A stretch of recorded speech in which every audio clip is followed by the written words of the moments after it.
سلام، مرتضی هستم و امروز قراره در مورد دیکشنری در پایتون یک مقداری درس بخوانیم و کار بکنیم.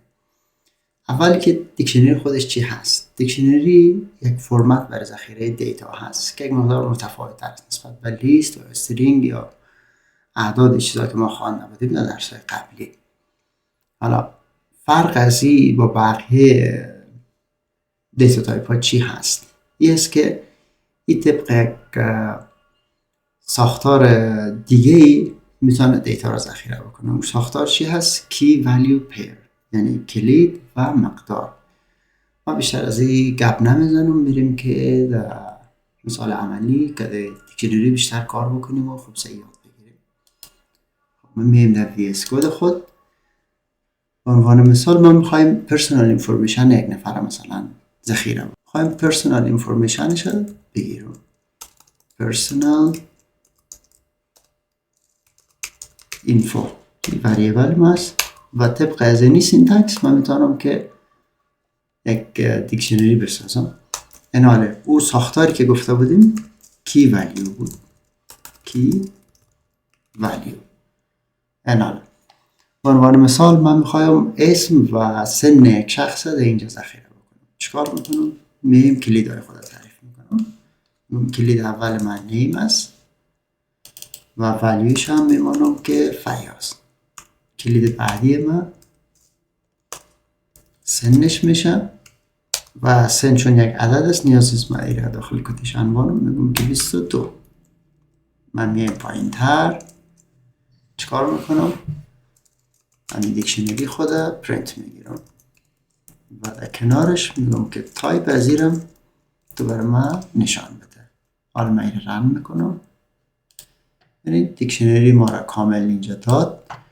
در کنارش هم پایتون برای ما گفته که ای از کلاس دیکشنری است. خب ما با این قسمتاش دیگه کاری ندارم، ایران اینجا میمانم. سال بعدی ما ای است که ما چطور به اینی ولیو ها اکسس پیدا بکنیم. از لیست اگه یادتان باشه ما با یک همچین سینتکسی میرفتیم با کمک ایندکس اما آیتم رو پیدا میکنیم. اما اینجا تفاوتش است که ما اینجا باید خود کلید برش بدیم. اینا کلیدهای ما اینجا چی است؟ نیم است و ایج است. مثلا من میخوایم که نام از زیر تغییر بدم. از فیاض زیر میاییم به امیر تغییر بدیم. من اگه امیر رن بکنم شما میبینید که نیم ما اینجا دیگه تغییر کرده، دیگه فیاض نیست، امیر شده در حقیقت یا آپدیت شد. خب این شیوه اکسس کردن.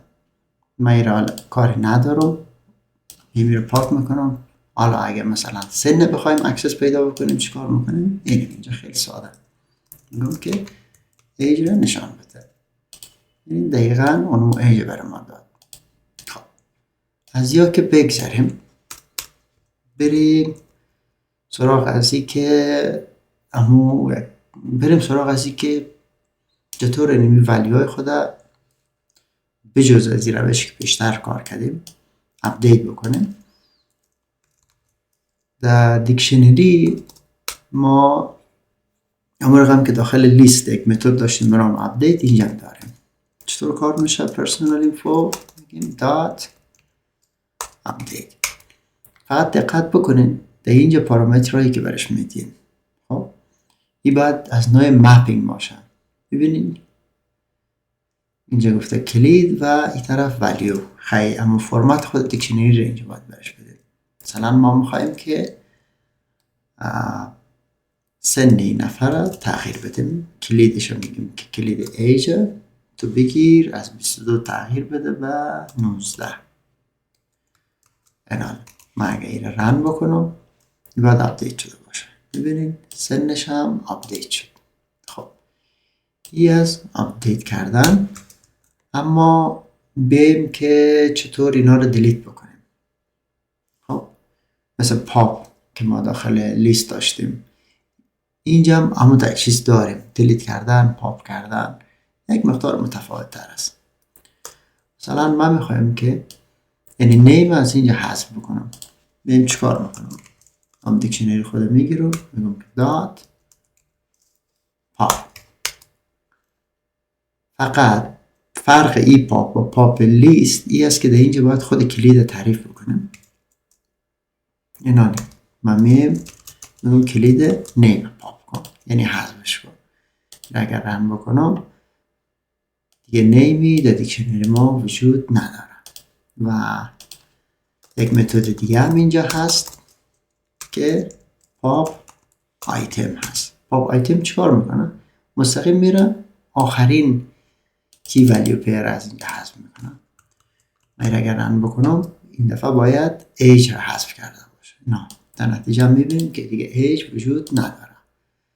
و شیوه آخری استفاده از کیورد دیلیت هست. با کیورد دیلیت ما هم میتونیم که هر آیتم دیکشنری خود که نیاز داشته باشیم حذف بکنیم و هم کل دیکشنری رو. اول میریم آیتم، برای که آیتم حذف بکنیم میریم خود کلید برش میگیم نیم حذف کن. این اگر رن بکنم نیم ما حذف شد، فقط ایج ماند. و شیوه بعدیش یکی کل دیکشنری رو حذف بکنه. ما اگر هیچ کلیدی برش ندیم این کلش حذف میکنم. من این اگر رن بکنم بله ما یه ارور داد. چرا؟ چون در خط 6 ما بهش گفتیم که تو بیای دیکشنری رو حذف پایتون و در پرینت آخره که میبینین این بنده خدا پایتون گفته این چیزی که وجود نداره ما چطور برات نشان بدم. همون خاطر است که ما به ارور خوردیم. خب از زیاد که تیر شویم مییم در 3 تا متد که مخصوص خود دیکشنری هست. این 3 تا خیلی مهم است که در درس‌های بعدی باز کار شما میه. اونا چی هست؟ یک متد کیز هست.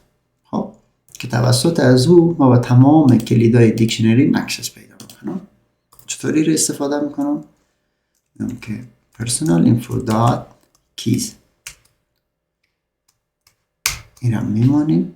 اینا معی امیرم اگر از اینجا بیایم کات بکنم مثلا بیایم اینجا بانم و این را یکم بالا ببرم که اسکرین من سعی دیده شد. این رن بکنم فقط کلیدها رو بر من داد. میبینیم فقط نیم هست و ایج هست. و متد بعدی ما چی هست؟ متد values. با values ما فقط به value ها اکسس پیدا میکنیم. اینهاش فیاض و 22. و متد آخریش که هست متد items هست. items چیکار میکنه؟ جوری بر ما نشان میده.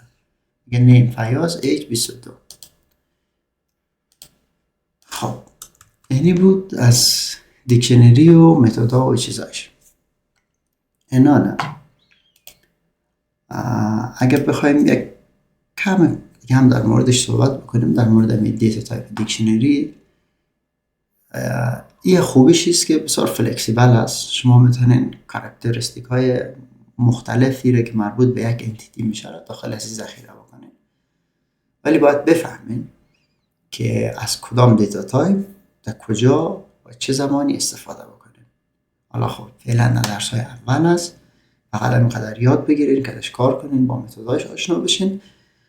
باز که همین تو پیش میریم باز شما بر میخورین و ای که اوکی من لیست استفاده کنم یا دیکشنری استفاده کنم یا استرینگ استفاده بکنم و کاراییش باز به مرور زمان یاد میگیریم. اگر که این ویدیو به دردتان میخوره حتما لایک کنین. اگر جای سوال مانده برای شما میشه کامنت بنویسین، من حتما میبینم. اگر فکر میکنین ویدیو به درد کسی میخوره حتما برش بفرستین. تا درس بعدی خدا نگهدار.